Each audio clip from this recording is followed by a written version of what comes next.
Oi, segundo ano, boa tarde, boa noite, bom dia. A gente vem aqui nessa nossa primeira aulinha virtual, né, em virtude de tudo que está acontecendo com o coronavírus, com essa crise. Eu espero que você esteja se cuidando, lavando as mãos, né, porque nós temos um problema de fato, isso não é invenção nem fantasia, tá? Se você lembra, a gente ia falar dos maias hoje, né, nessa semana. Vou deixar os maias para um próximo vídeo, tá? Então, como esse é nosso primeiro vídeo, eu vou falar um pouquinho, não vai ser muito longo, sobre a noção de sociedade complexa, né? A noção desse choque entre o mundo europeu, o velho mundo, que se considera a civilização, e o novo mundo, né, que para o europeu era um mundo de selvagens, de seres primitivos e inferiores, né? A gente já falou bastante isso, mas eu acho que cabe essa introdução, né, para você retomar essa introdução, né? A gente falou bastante no final do ano passado e no começo desse ano, né, sobre a questão do etnocentrismo europeu, né, sobre essa questão do eurocentrismo, né?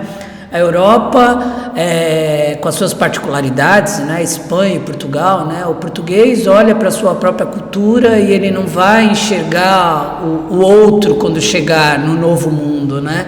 O espanhol a mesma coisa, né? Os europeus, eles não estão interessados em trocar figurinha, em trocar conhecimento, né? Eles estão interessados apenas em impor a sua ideia de cultura, a sua ideia de religião, a sua ideia de pensamento, né? Isso é o etnocentrismo, que a gente já trabalhou isso, e é sempre bom ter isso em mente, né? Antes da gente trabalhar com esses povos da América, né, esses povos que a gente chama de pré-colombianos, né? Por que pré-colombianos? Porque eles já existiam antes da chegada oficial da Europa na América, que essa chegada ela é marcada por Cristóvão Colombo em 1492, né? E no caso do Brasil, com Pedro Álvares Cabral em 1500, né?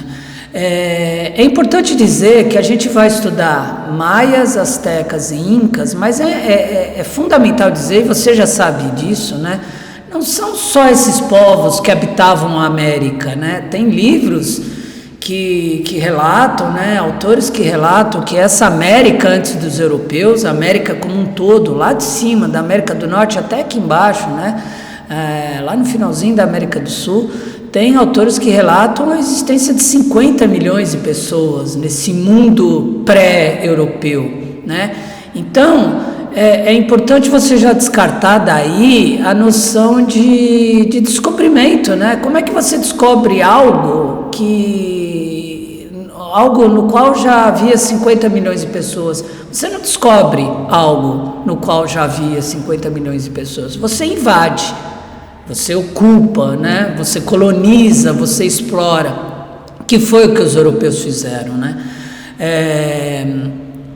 Você vai lembrar do ano passado que a gente teve aulas bem bacanas sobre Camões, né? Sobre os Lusíadas, né?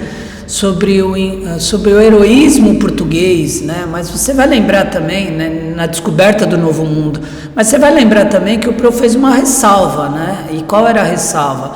A gente está falando do heroísmo português, mas a gente não pode esquecer de como esse português se portou quando conheceu aquilo que representava o outro, né?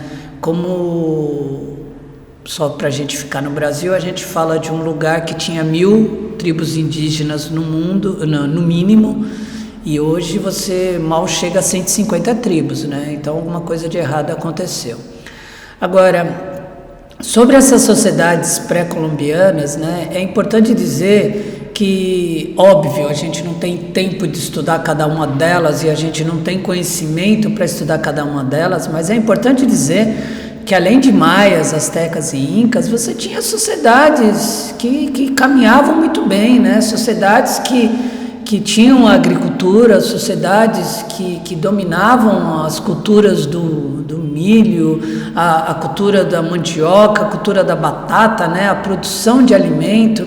E você aprendeu que, né, a produção agrícola não é uma coisa que seres inferiores, selvagens são capazes de fazer, né? Então é importante dizer que antes dos europeus você já tem uma ideia de sociedades complexas, né? Você tem povos que têm mitologia, você tem povos que têm hierarquia, né? Você tem a ideia do rico e do pobre.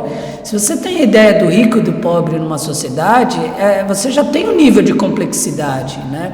Então, quando a gente estuda essas sociedades antes dos europeus, você não pode perder esse filtro fundamental, né? Porque os europeus olharam para a gente e taxaram a gente como selvagens, como macacos, como inferiores. Então, para a gente concluir o nosso primeiro vídeo, é importante deixar bem evidente, né, bem na nossa cabecinha, o quanto os europeus eles tinham um projeto de dominação. Né? Esse projeto de dominação em nenhum momento levou em consideração o outro. É importante dizer isso sempre, né? Há exceções? É claro que há exceções, mas a gente em história, a gente não vai trabalhar a exceção, né? Poderia ter algum europeu que ficou com pena de um povo indígena e o salvou? Poderia, e a gente vai estudar alguns autores que questionaram essa mentalidade etnocêntrica da Europa, tá? Mas é importante deixar claro que, generalizando o processo, a gente tem um projeto de dominação europeu, tá? E nas próximas aulas, qual vai ser a minha intenção? Não simplesmente ser um relato de historinhas sobre maias, astecas e incas, mas a ideia é provar para você a complexidade que esses povos apresentavam, né? E mostrar que de fato se fazia algo nessa América antes do europeu, né?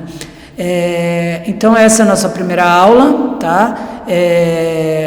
Eu não vou te pedir atividade, a gente já tem isso no caderno, então esse primeiro videozinho é mais uma introdução para você relembrar. Fique esperto aqui, tá? Que a gente vai fazer alguns trabalhinhos e ainda essa semana eu consigo postar para vocês o vídeo sobre os maias.